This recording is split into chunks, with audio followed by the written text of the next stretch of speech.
పరామర్శినా మనిషి పడిపోయే విధంగా ఉంది పరిస్థితి. చాలా గట్టిగా గాలులు వేస్తున్నాయి ఇక్కడ. అయితే చుట్టుపక్కల జనాలు ఎవరో ఎక్కడ ఏ ఇబ్బంది లేకుండా కూడా ప్రభుత్వం అన్ని ఏర్పాట్లు చేసింది. వీళ్ళ దగ్గరలో ఎక్కడైతే సహాయ కేంద్రాలు ఉన్నాయో వాళ్ళందరికీ కూడా వేళ జిల్లా అధ్యక్షుల ఆధ్వర్యంలో ముందు చేస్తున్నాం. వసతులు కావాలో అవసరాలు ఏవైతే ఉన్నాయో రైట్ ఏర్పాట్లు బాగానే చేస్తున్నాం.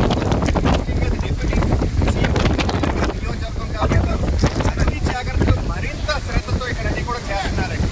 ఇంకొక ఇంపార్టెంట్ పాయింట్ ఇవన్నీ చాలా చూశారు గతంలో. ఇక్కడున్న చీఫ్ మినిస్టర్ నారా చంద్రబాబు నాయుడు గారు ఇవన్నీ ట్యాకిల్ చేయడానికి వాళ్ళ గతంలో ఒక ఎక్స్పీరియన్స్ ఉంది.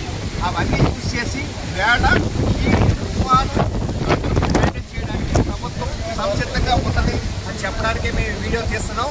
అయితే కూటమిలో మేము కూడా భాగం కాబట్టి భారతీయ జనతా పార్టీ తీర ప్రాంతం అంతా కూడా మా జిల్లా అధ్యక్షుడు బిక్కి విశ్వేశ్వర ఆధ్వర్యంలో కూడా పూర్తిగా పర్యటన చేసి మాత్రం చిన్న చిన్న లోపాలు ఉన్నాయని ఎవరైనా 1% కంప్లైంట్ ఇచ్చారు కూడా అవన్నీ కూడా రెక్టిఫై చేస్తున్నాం.